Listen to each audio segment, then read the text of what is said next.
Hello everyone, welcome back to my channel Learn English with Sujata Hatti. Dear KCET aspirant, last class ಅಲ್ಲಿ ನಾವು sampling techniques ಅನ್ನು discuss ಮಾಡಿದ್ವಿ. ನೋಡಿ sampling techniques ಅನ್ನು discuss ಮಾಡಿದ್ವಿ. So ಈ sampling techniques ಅಲ್ಲಿ ಎರಡು ವಿಧಗಳಿದೆ, probability sampling, ನಾನ್ probability sampling. ಇಷ್ಟನ್ನ ನಾವು ಡಿಸ್ಕಸ್ ಮಾಡಿದ್ವಿ. ಸೊ ಇದ್ರ ಮೇಲೆ ಕಮೆಂಟ್ ಮೂಲಕ ತಿಳಿಸ್ತಾ ಹೋಗಿದ್ದಾರೆ ನಮಗೆ ಈ probability sampling ಅಲ್ಲಿ ಕ್ಲಸ್ಟರ್ sampling ಸ್ವಲ್ಪ ಗೊಂದಲ ಇದೆ ಅಂತ ಹೇಳಿ ವಿತ್ ಕ್ವೆಶ್ಚನ್ ಕೂಡ ಹಾಕಿದ್ದಾರೆ. ಸೊ ಅದನ್ನ ಇವತ್ತು ಡಿಸ್ಕಸ್ ಮಾಡ್ತಾ ಹೋಗೋಣ. ಓಕೆ, ಇಲ್ಲಿ ಕನ್ನಡದಲ್ಲಿ ಸಹ ನಾನು ತಿಳಿಸ್ತಾ ಹೋಗಿದ್ದೀನಿ. ಸ್ಯಾಂಪ್ಲಿಂಗ್ ಅಂದರೆ ಮಾದರಿ ವಿಧಗಳು. ಸೊ ಮಾದರಿ ವಿಧಗಳಲ್ಲಿ ನಾವು ಎರಡು ಥರದ ವಿಧಗಳನ್ನ ನೋಡ್ತೀವಿ, ಸಂಭವನೀಯ ಮಾದರಿ, ನೆಕ್ಸ್ಟು ಅಸಂಭವನೀಯ ಮಾದರಿ ಅಂತೇಳಿ. ಸೊ ಈ ಸಂಭವನೀಯ ಮಾದರಿ ಅಥವಾ ಪ್ರೊಬಾಬಿಲಿಟಿ ಸ್ಯಾಂಪ್ಲಿಂಗಲ್ಲಿ ಮತ್ತೆ 5 ತರಹದ ಸ್ಯಾಂಪ್ಲಿಂಗ್ಗಳನ್ನು ನೋಡ್ತಾ ಹೋಗ್ತೀವಿ. ಸಿಂಪಲ್ ರ್ಯಾಂಡಮ್ ಸ್ಯಾಂಪ್ಲಿಂಗು, ಸರಳ ಅಥವಾ ಆಕಸ್ಮಿಕ ಮಾದರಿ, ಸ್ಟ್ರಾಟಿಫೈಡ್ ಸ್ಯಾಂಪ್ಲಿಂಗು, ಶ್ರೇಣಿ ಮಾದರಿ ಅಂತೇಳಿ, ಸಿಸ್ಟಮ್ಯಾಟಿಕ್ ಸ್ಯಾಂಪ್ಲಿಂಗು, ಅನುಕ್ರಮ ಮಾದರಿ, ನೆಕ್ಸ್ಟು ಕ್ಲಸ್ಟರ್ ಸ್ಯಾಂಪ್ಲಿಂಗು, ವಿಭಾಗದ ಮಾದರಿ, next multi stage sampling. Okay, ಈ ಕಡೆಯಿಂದ ಬಂದಾಗ ಅಸಂಭವನೀಯ ಮಾದರಿ ಅಥವಾ ನಾನ್ ಪ್ರೊಬಾಬಿಲಿಟಿ ಸ್ಯಾಂಪ್ಲಿಂಗ್ ಅಂತ ಹೇಳಿ ಕರಿತೀವಿ. ಇದರಲ್ಲಿ ಕನ್ವೀನಿಯನ್ಸ್ ಸ್ಯಾಂಪ್ಲಿಂಗ್ ಇದೆ ಅಥವಾ ಇದನ್ನು ಸೌಲಭ್ಯ ಮಾದರಿ ಅಂತ ಕರಿತೀವಿ ಕನ್ನಡದಲ್ಲಿ. ಸೊ ಎರಡನೇದು ಪರ್ಪಸಿವ್ ಸ್ಯಾಂಪ್ಲಿಂಗು ಅಥವಾ ಜಡ್ಜ್ಮೆಂಟಲ್ ಸ್ಯಾಂಪ್ಲಿಂಗ್ ಅಂತ ಕೂಡ ಕರೀತಾರೆ. ಸೊ ಇದನ್ನು ಕನ್ನಡದಲ್ಲಿ ನಿರ್ಣಾಯಕ ಅಥವಾ ಉದ್ದೇಶಾಧಾರಿತ ಮಾದರಿ ಅಥವಾ ಸ್ಯಾಂಪ್ಲಿಂಗ್ ಅಂತ ಕರಿತೀವಿ. ನೆಕ್ಸ್ಟ್ ಕೋಟಾ ಸ್ಯಾಂಪ್ಲಿಂಗು, ಕೋಟಾ ಅಂದರೆ ಪಾಲು. ಓಕೆ, 50% ಇಷ್ಟು ಈ ಥರ ಮೀಸಲಾತಿ ಅಥವಾ ಪಾಲನ ಹಂಚೋದಕ್ಕೆ ನಾವು ಕೋಟಾ ಸ್ಯಾಂಪ್ಲಿಂಗ್ ಅಂತ ಕರೆದ್ವಿ. ನೆಕ್ಸ್ಟ್ ಸ್ನೋಬಾಲ್ ಸ್ಯಾಂಪ್ಲಿಂಗು, ಹೋಲಿಕೆ ಅಥವಾ ಹೋಲಿಕೆ ನಮೂನೆ ಅಥವಾ ಮಾದರಿ ಅಂತೇಳಿ ಕರಿತೀವಿ ಸ್ನೋಬಾಲು. ಲಾಸ್ಟ್ನೇದು ಆಕ್ಸಿಡೆಂಟಲ್ ಸ್ಯಾಂಪ್ಲಿಂಗ್. ಓಕೆ, ಇದರಲ್ಲಿ ನಾವು ಕ್ಲಸ್ಟರ್ ಸ್ಯಾಂಪ್ಲಿಂಗನ್ನು ಡಿಸ್ಕಸ್ ಮಾಡೋಣ ವಿತ್ ಕ್ವಶನ್. ನೋಡಿ, ಒಂದು ದೊಡ್ಡ ಜನಸಾಗರವನ್ನು ಕಂಡು ಚುನಾವಣೆಯಲ್ಲಿ ಜೆಡಿ ಗೆಲ್ಲುತ್ತಾನೆ ಎಂದು ವರದಿ ಮಾಡಿದರೆ ಆ ನಿರ್ಣಯ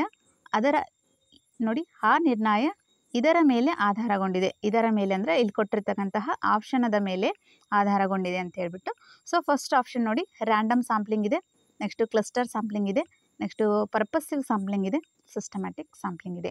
ಓಕೆ, ನಾವು ಕ್ವಶನ್ಗೆ ಆನ್ಸರ್ ಮಾಡುವಾಗ ಫಸ್ಟು ಈ ಆಪ್ಷನ್ ಯಾವುದು ಅಂತೇಳಿ ಸರ್ಚ್ ಮಾಡಬಾರ್ದು. ಎಲ್ಲ ಆಪ್ಷನನ್ನು ಒಂದ್ಸಲ ನಾವು ಏನು ಮಾಡಬೇಕು, ಅನಲೈಸ್ ಮಾಡ್ಕೋಬೇಕು. ನಮ್ಮಷ್ಟಕ್ಕೆ ನಾವು ಅದನ್ನು ನೆನಪು ಮಾಡ್ಕೋಬೇಕು. ನಾವು ಓದಿರ್ತಕ್ಕಂಥದ್ದು ರ್ಯಾಂಡಮ್ ಅಂದರೆ ಏನು. ಓಕೆ, ಯಾವುದಾದ್ರೂ ಒಂದು ಸಂಶೋಧನೆ ಮಾಡುವಾಗ ರ್ಯಾಂಡಮ್ ಆಗಿ ಅಥವಾ ಯಾವುದಾದ್ರೂ ಒಂದು ಸ್ಪೋರ್ಟ್ಸನ್ನು ಆಡಿಸ್ತಾ ಇರಬೇಕಾದ್ರೆ ಮಕ್ಕಳಿಗೆ ನಾವು ಚೀಟಿ ಎತ್ತೋದ್ರ ಮೂಲಕ ರ್ಯಾಂಡಮ್ ಆಗಿ ಏನು ಮಾಡ್ತೀವಿ, ಆಯ್ಕೆ ಮಾಡ್ತೀವಿ. ಅದಕ್ಕೆ ನಾವು ರ್ಯಾಂಡಮ್ ಸ್ಯಾಂಪ್ಲಿಂಗ್ ಅಂತ ಕರಿತೀವಿ. ಅದು ದೊಡ್ಡ ಜನಸಾಗರ ಅಂತ ಏನಿಲ್ಲ ಅದರಲ್ಲಿ. ಓಕೆ, ಇದನ್ನ ಕ್ಲಸ್ಟರ್ ಬಿಡೋಣ. Next ಪರ್ಪಸಿವ್ sampling. ಓಕೆ, ಇಲ್ಲಿ ಇನ್ನೊಂದು ಏನು ತಿಳ್ಕೊಬೇಕಂದ್ರೆ random sampling, random sampling, cluster sampling, systematic sampling, ಈ 3 ಸ್ಯಾಂಪ್ಲಿಂಗ್ಗಳು ಯಾವ ಸ್ಯಾಂಪ್ಲಿಂಗ್ ಅಂದರೆ ಪ್ರೊಬಾಬಿಲಿಟಿ ಸ್ಯಾಂಪ್ಲಿಂಗ್ಗಳು ಇವೆ.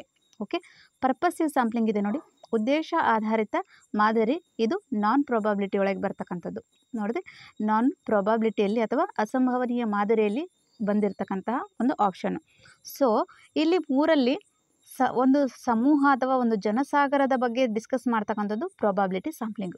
ಸೊ ಇಲ್ಲಿಗೆ ನೀವು ಈ ಆಪ್ಷನನ್ನು ಎಲಿಮಿನೇಟ್ ಮಾಡಬೇಕಾಗುತ್ತೆ. ಓಕೆ, ಪರ್ಪಸಿವ್ ಸ್ಯಾಂಪ್ಲಿಂಗ್ ನಾನ್ ಪ್ರೊಬಾಬಿಲಿಟಿ ಇದೆ. ಸೊ ಅದನ್ನು ನೀವು ಫಸ್ಟು ಎಲಿಮಿನೇಟ್ ಮಾಡ್ತೀರಾ. ಯಾಕೆ ಅಂದರೆ ಕ್ವಶನಲ್ಲಿ ಏನಿದೆ, ಒಂದು ದೊಡ್ಡ ಜನಸಾಗರ ಅಥವಾ ಒಂದು ದೊಡ್ಡ ಜನಸಮೂಹವನ್ನು ಕುರಿತು ಅಧ್ಯಯನ ಮಾಡ್ತಕ್ಕಂಥದ್ದು ಯಾವುದು ಅಂದರೆ ಅದು ಪ್ರೊಬಾಬಿಲಿಟಿ ಸ್ಯಾಂಪ್ಲಿಂಗ್ ಆಗುತ್ತೆ. ಆ ಪ್ರೊಬಾಬಿಲಿಟಿ ಸ್ಯಾಂಪ್ಲಿಂಗಲ್ಲಿ ಬರ್ತಕ್ಕಂಥ 5 ವಿಧಗಳೇನಿದೆಯಲ್ಲ, ರ್ಯಾಂಡಮ್ ಇರ್ಬೋದು, ಕ್ಲಸ್ಟರ್ ಇರ್ಬೋದು, ನೆಕ್ಸ್ಟ್ ಸಿಸ್ಟಮ್ಯಾಟಿಕ್ ಇರ್ಬೋದು. ಇವು 3ರಲ್ಲೇ ಮಾತ್ರ ನಾವು ಜನಸಾಗರದ ಬಗ್ಗೆ ಒಂದು ತುಂಡನ್ನು, ಒಂದು ಗುಂಪನ್ನು ಮಾತ್ರ ಆಯ್ಕೆ ಮಾಡಿಕೊಂಡು ಡಿಸ್ಕಸ್ ಮಾಡ್ತಕ್ಕಂಥದ್ದು. ಸೊ ಪರ್ಪಸಿವ್ ಸ್ಯಾಂಪ್ಲಿಂಗು ಇಲ್ಲಿ ಎಲಿಮಿನೇಟ್ ಮಾಡ್ತೀರಾ. ಓಕೆ, ಇದು ಹೋಯ್ತು. ಇನ್ನು ನೆಕ್ಸ್ಟ್ ಉಳಿದಿದ್ದು ರ್ಯಾಂಡಮ್. ಆಗಲೇ ಹೇಳಿದ ಹಾಗೆ ನಾವು ಒಂದು ಚೀಟಿ ಎತ್ತುವುದರ ಮೂಲಕ ರ್ಯಾಂಡಮ್ ಆಗಿ, ಅದು ಹೆಸರಲ್ಲೇ ಹೇಳ್ತಾ ಇದೆ, ರ್ಯಾಂಡಮ್ ಆಗಿ ಆಯ್ಕೆ ಮಾಡ್ತಕ್ಕಂಥದ್ದಕ್ಕೆ ನಾವು ರ್ಯಾಂಡಮ್ ಸ್ಯಾಂಪ್ಲಿಂಗ್ ಅಂತ ಕರಿತೀವಿ. ಓಕೆ, ನೆಕ್ಸ್ಟು ಸಿಸ್ಟಮ್ಯಾಟಿಕ್ ಸ್ಯಾಂಪ್ಲಿಂಗ್ ಇದೆ. ಇದು ಕೂಡ ತುಂಬ ಇಂಪಾರ್ಟೆಂಟ್ ಆಗುತ್ತೆ. ನೆಕ್ಸ್ಟ್ ನೋಡಿ, ಇಲ್ಲಿ ಕ್ಲಸ್ಟರ್ ಇದು ಸಿಸ್ಟಮ್ಯಾಟಿಕ್ ಸ್ಯಾಂಪ್ಲಿಂಗ್ ಅಂತ ಹೇಳಿದ್ವಿ. ಸೊ ಈ ಸಿಸ್ಟಮ್ಯಾಟಿಕ್ ಸ್ಯಾಂಪ್ಲಿಂಗ್ ಇರ್ಬೋದು, ಕ್ಲಸ್ಟರ್ ಇರ್ಬೋದು, ರ್ಯಾಂಡಮ್ ಇರ್ಬೋದು, ಈ 3ನ್ನೂ ಸಹ ನಾವು ಒಂದು ದೊಡ್ಡ ಸಮೂಹದಿಂದ ಒಂದು ಸಣ್ಣ ಗುಂಪನ್ನು ತೊಗೊಂಡೇ ಅಧ್ಯಯನ ಮಾಡ್ತಕ್ಕಂಥದ್ದು. ಬಟ್ ಅದರಲ್ಲಿ ಸ್ವಲ್ಪ ಡಿಫ್ರೆನ್ಸ್ ಇದೆ.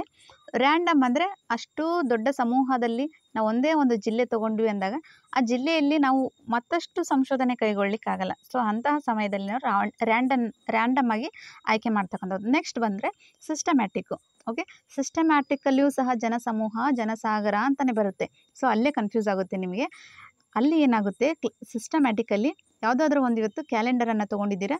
ಓಕೆ, ಕ್ಯಾಲೆಂಡರಲ್ಲಿ ಇವತ್ತು 7ನೇ ದಿವಸ ಆಗಿರುತ್ತೆ ಅಥವಾ 7ನೇ ತಾರೀಕು ಆಗಿರುತ್ತೆ. ಸೊ 14ನೇ ತಾರೀಕು ಯಾವ ವಾರ ಆಗುತ್ತೆ ಅನ್ನೋದ್ರ ಬಗ್ಗೆ ನಾವು ಯೋಚನೆ ಮಾಡ್ತಾ ಇದ್ದೀವಿ. ಸೊ ಆ 14ನೇ ತಾರೀಕು 7/2 ಅಲ್ವಾ, 7ರ ನಂತರ ಬರೋದೇ 14 ಆಗುತ್ತೆ. ಸೊ 14ರ ವಾರ, ಇವತ್ತು ಮಂಗಳವಾರ ಇದೆ, 7ನೇ ತಾರೀಕು ಮಂಗಳವಾರ ಇದೆ ಅಂದರೆ ಸೊ 14ನೇ ತಾರೀಕು ಸಹ ಅಲ್ಲೇನಾಗಿರುತ್ತೆ, ನೆಕ್ಸ್ಟ್ 8ನೇ ದಿವಸ ಕೂಡ ಮಂಗಳವಾರನೇ ಇರುತ್ತೆ. ಹೀಗೆ ಫಾರ್ ಎಕ್ಸಾಂಪಲ್ ಇನ್ನೊಂದು ಹೇಳ್ತೀನಿ. ಈಗ ನಾವು ಮಕ್ಕಳ ಅಟೆಂಡೆನ್ಸ್ ಶೀಟ್ ಇರುತ್ತೆ, ಮಕ್ಕಳ ಅಟೆಂಡೆನ್ಸ್ ಶೀಟಲ್ಲಿ ನಾವು 13 ಎಣಿಸಿದ್ದೀವಿ. ಈಗ ಸೊ ನಮಗೇನೋ 100ವರೆಗೂ ಏನೋ ಮಕ್ಕಳಿದ್ದಾರೆ ನಮ್ಮ ಕ್ಲಾಸಲ್ಲಿ.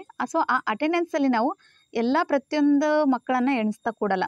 ಸೊ 13 ನೆಕ್ಸ್ಟು ಏನಾಗುತ್ತೆ 23, 13 23, 23 33 ನೋಡಿ, 13, 13 23, 23 33, 33 43, ಹೀಗೆ ಅನುಕ್ರಮವಾಗಿ ಹಂತ ಹಂತವಾಗಿ ಏನು ಮಾಡ್ತೀವಿ, ಸಿಸ್ಟಮ್ಯಾಟಿಕ್ ಆಗಿ ಮಕ್ಕಳ ಆ ಅಟೆಂಡೆನ್ಸ್ ಶೀಟನ್ನು ಏನು ಮಾಡ್ತೀವಿ, ಕೌಂಟ್ ಮಾಡ್ತಾ ಹೋಗೋದು. ಇದಕ್ಕೆ ನಾವು ಸಿಸ್ಟಮ್ಯಾಟಿಕ್ ಸ್ಯಾಂಪ್ಲಿಂಗ್ ಅಂತೀವಿ. ಅಲ್ಲಿಯೂ ಸಹ ಸಿಸ್ಟಮ್ಯಾಟಿಕ್ ಸ್ಯಾಂಪ್ಲಿಂಗಲ್ಲಿ ಒಂದು ದೊಡ್ಡ ಸಮೂಹನೇ ಇದೆ. ಸೊ ಆ ದೊಡ್ಡ ಸಮೂಹದ ಒಂದು ಸ್ಟೂಡೆಂಟ್ಗಳ ಏನು ಅಟೆಂಡೆನ್ಸನ್ನು, ಆ ಅಟೆಂಡೆನ್ಸ್ ಪಟ್ಟಿಯನ್ನು ಏನು ಮಾಡಬೇಕು, ಕೌಂಟ್ ಮಾಡಬೇಕಾಗಿರುತ್ತೆ. ಆ ಥರ ಟೈಮಲ್ಲಿ ನಾವು ಪ್ರತಿಯೊಬ್ಬ ವ್ಯಕ್ತಿಯನ್ನು ಅಥವಾ ಪ್ರತಿಯೊಬ್ಬ ವಿದ್ಯಾರ್ಥಿಯನ್ನು ಎಣಿಸ್ತಾ ಕೂಡಲ್ಲ. ಸೊ 13, ನೆಕ್ಸ್ಟು 23, ನೆಕ್ಸ್ಟ್ 33, 43, ಇಲ್ಲ ನಾವು 10ರವರೆಗೆ ಎಣಿಸ್ಬಿಟ್ಟಿದ್ವಿ, ನೆಕ್ಸ್ಟ್ 10ರಿಂದ ನಾವು ಮತ್ತೆ ಕೌಂಟ್ ಮಾಡಬೇಕಿದೆ.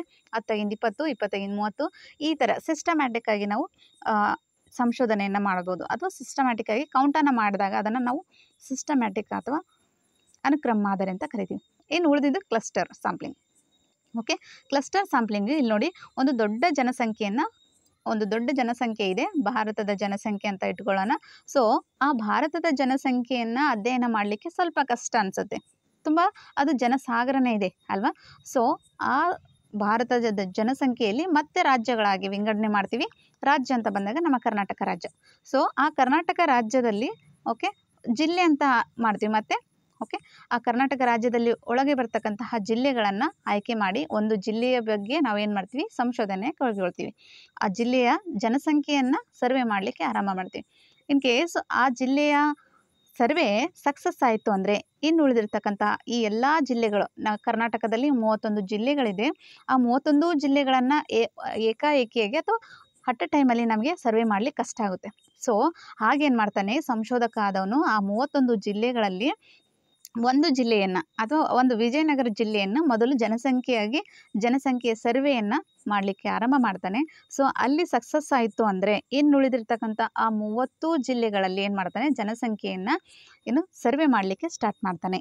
ನೋಡಿ, ಒಂದು ದೊಡ್ಡ ಜನಸಂಖ್ಯೆಯನ್ನು ಗುಂಪುಗಳು ಅಥವಾ ಕ್ಲಸ್ಟರ್ಗಳನ್ನಾಗಿ ನೋಡಿ, ಕ್ಲಸ್ಟರ್ ಅಂದ್ರೂ ಸ್ವಲ್ಪ ಮಾದರಿ ಅಥವಾ ಚಿಕ್ಕ ಗುಂಪು ಅಂತಲೂ ಕರಿತೇವೆ. ಕ್ಲಸ್ಟರ್ ಆಗಿ ಹಂಚಿಕೆ ಮಾಡಿ ಅದರಲ್ಲಿ ಕೆಲವು ಗುಂಪುಗಳನ್ನು ಮಾತ್ರ ಆರಿಸಿಕೊಂಡು ನಿರ್ಣಯ ಮಾಡುವುದು. ನೋಡಿ, ಒಂದು ಜಿಲ್ಲೆಯ ಬಗ್ಗೆ ನಾವು ಸರ್ವೆಯನ್ನು ಕೈಗೊಂಡ್ರೆ ಆಲ್ಮೋಸ್ಟ್ ಇನ್ನುಳಿದ ಜಿಲ್ಲೆಗಳ ಬಗ್ಗೆ ನಾವು ಯಾವ ರೀತಿ ಇದೆ, ಎಷ್ಟು ಜನಸಂಖ್ಯೆಯ ಆಧಾರವಾಗಿ ನಾವು ಏನು ಮಾಡ್ತೀವಿ, ನಿರ್ಣಯಕ್ಕೆ ಬಂದುಬಿಡ್ಬೋದು. ಓಕೆ, ಅದಕ್ಕೆ ನಾವು ಕ್ಲಸ್ಟರ್ ಸ್ಯಾಂಪ್ಲಿಂಗ್ ಅಂತ ಕರಿತೀವಿ. ಓಕೆ, ಈ ಕ್ವಶನ್ನದ ಆಧಾರವಾಗಿ ನಾವು ಏನಂದರೆ ಒಂದು ರ್ಯಾಲಿ ಅಥವಾ ಜನಸಾಗರ ನೋಡಿದರೆ ಅದನ್ನು ಆಧರಿಸಿ ಪೂರ್ಣ ಚುನಾವಣೆಯ ಬಗ್ಗೆ ಏನು ಮಾಡ್ತಾ ಇದ್ದಾರೆ, ಇಲ್ಲಿ ತೀರ್ಮಾನ ಕೈಗೊಳ್ತಾ ಇದ್ದಾರೆ. ಓಕೆ, ಇವತ್ತು ಇಲ್ಲಿ ಚುನಾವಣೆಯ ಬಗ್ಗೆನೇ ಹೇಳ್ತಾ ಹೋಗ್ತೇನೆ ನಾನು. ಓಕೆ, ನಮ್ಮ ಕರ್ನಾಟಕದಲ್ಲಿ ಚುನಾವಣೆ ನಡೀತಾ ಇದೆ ಅಂದಾಗ ಸೊ ಆ ಕರ್ನಾಟಕದ ಒಂದು ಜಿಲ್ಲೆಯಲ್ಲಿ ಎಣಿಕೆ ಕೌಂಟ್ ಕಂಪ್ಲೀಟ್ ಆಗಿದೆ. ಆ ಕೌಂಟಲ್ಲಿ ಆಲ್ಮೋಸ್ಟ್ ಯಾವುದಕ್ಕೆ ಯಾವ ಒಂದು ಪ್ರಿಯಾರಿಟಿ ಕೊಡ್ತಾ ಇದ್ರು ಅಥವಾ ಯಾವ ಒಂದು ಪಕ್ಷಕ್ಕೆ ಜನರಲ್ಲಿ ಪ್ರಿಯಾರಿಟಿ ಕೊಟ್ಟಿದ್ರು ಚೆನ್ನಾಗಿದ್ರ, ಆ ಥರದ ಆಧಾರದ ಮೇಲೆ ಒಂದು ಜಿಲ್ಲೆಯ ಆಧಾರದ ಮೇಲೆ ಇನ್ನುಳಿದ ಜಿಲ್ಲೆಯಲ್ಲಿಯೂ ಸಹ ಏನು ಮಾಡ್ಬೋದು, ಚುನಾವಣೆಯಲ್ಲಿ ಈ ಪಕ್ಷನೇ ಬರಬಹುದು ಅನ್ನುವಂಥ ಒಂದು ನಿರ್ಣಯವನ್ನು ತೆಗೆದುಕೊಳ್ತಾರಲ್ವ, ಅದಕ್ಕೆ ನಾವು ಕ್ಲಸ್ಟರ್ ಸ್ಯಾಂಪ್ಲಿಂಗ್ ಅಂತ ಕರಿತೀವಿ. ಪ್ರಶ್ನೆಯಲ್ಲಿ ಏನು ಹೇಳ್ತಾ ಇದ್ದಾರೆ, ಜನಸಾಗರದ ಆಧಾರವಾಗಿ ಇಟ್ಕೊಂಡು ಅಥವಾ ಆಧಾರ ಮಾಡಿಕೊಂಡು ತೀರ್ಮಾನ ಮಾಡಿದ್ದಾರೆ, ಇದಕ್ಕೆ ನಾವು ಕ್ಲಸ್ಟರ್ ಸ್ಯಾಂಪ್ಲಿಂಗ್ ಅಂತ ಕರಿತೀವಿ. ಒಂದು ರಾಜ್ಯವನ್ನು ಇಲ್ಲಿದೆ ನೋಡಿ, ಒಂದು ರಾಜ್ಯವನ್ನು ಜಿಲ್ಲೆಗಳಂತೆ ವಿಭಾಗ ಮಾಡ್ತೀವಿ. ಓಕೆ, ಕರ್ನಾಟಕ ರಾಜ್ಯ ಇದೆ, ಕರ್ನಾಟಕ ರಾಜ್ಯದಲ್ಲಿ ಅಲ್ವಾ ಮತ್ತೆ 30 ಜಿಲ್ಲೆಗಳು ಬರ್ತವೆ. ಆ ಜಿಲ್ಲೆಗಳನ್ನು ವಿಭಾಗ ಮಾಡಿ ಒಂದು ಜಿಲ್ಲೆಯನ್ನು ಆರಿಸಿ ನೋಡಿ, ಅದೇ ಹೇಳಿದಾಗೆ ನಾನು 31ನೇ ಜಿಲ್ಲೆಯಾಗಿರ್ತಕ್ಕಂಥ ನಮ್ಮ ವಿಜಯನಗರ ಜಿಲ್ಲೆಯನ್ನು ಆಯ್ಕೆ ಮಾಡಿ ಅದರ ಆಧಾರದ ಮೇಲೆ ಫಲಿತಾಂಶವನ್ನು ಹೇಳೋದು.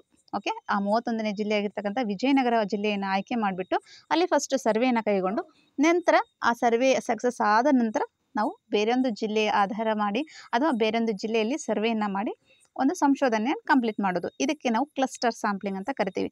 ಈಗ ಫಾರ್ ಎಕ್ಸಾಂಪಲ್ ಸರ್ಕಾರ ಯಾವುದೇ ಒಂದು ಸ್ಕೀಮನ್ನು ಬಿಡುಗಡೆ ಮಾಡ್ತಾ ಇದೆ ಅಥವಾ ಇಂಪ್ಲಿಮೆಂಟ್ ಮಾಡ್ತಾ ಇದೆ ಅಂದಾಗ ಫಸ್ಟ್ ಎಲ್ಲ ಕರ್ನಾಟಕ ರಾಜ್ಯದ ಎಲ್ಲ ಜಿಲ್ಲೆಗಳ ಮೇಲೆ ಇಂಪ್ಲಿಮೆಂಟ್ ಮಾಡಲ್ಲ.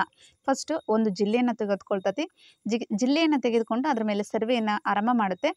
ಆ ಸರ್ವೆ ಕಂಪ್ಲೀಟ್ ಆಯಿತು ಅಂದರೆ ಮತ್ತೆ ಉಳಿದಿರ್ತಕ್ಕಂತಹ ಜಿಲ್ಲೆಗಳ ಮೇಲೆ ಅದು ಏನು ಮಾಡುತ್ತೆ, ಇಂಪ್ಲಿಮೆಂಟ್ ಮಾಡುತ್ತೆ. ನಿರ್ಣಯವನ್ನು ಕೈಗೊಳ್ಳಲಿಕ್ಕೆ ಇದು ಒಂದು ಸೂಕ್ತ ವಿಧಾನ ಯಾವುದು ಅಂದರೆ that is a cluster sampling. Okay, I hope ಈ ಕ್ಲಸ್ಟರ್ ಸ್ಯಾಂಪ್ಲಿಂಗ್ ನಿಮಗೆ ಅರ್ಥ ಆಗಿದೆ ಅಂತ ನಾನು ಅಂದ್ಕೊಳ್ತೀನಿ. ಓಕೆ ಓಕೆ ಇದಿರಲಿ. ಮತ್ತು ನಿಮ್ಗೆ ಏನಾದರೂ ಡೌಟ್ಸ್ ಇದ್ದರೆ ಪ್ಲೀಸ್ ಕಮೆಂಟ್ ಮೂಲಕ ತಿಳಿಸ್ತಾ ಬರ್ರಿ. ಕಮೆಂಟ್ ಮೂಲಕ ತಿಳಿಸ್ತಾ ಹೋಗಿಲ್ಲ ಅಂದರೂ ಸಹ ನಂದು ಟೆಲಿಗ್ರಾಮ್ ಚಾನಲ್ ಇದೆ, ಸೊ ಅಲ್ಲಿ ನಮಗೆ ತಿಳಿಸ್ತಾ ಬರ್ರಿ. Okay, thank you so much.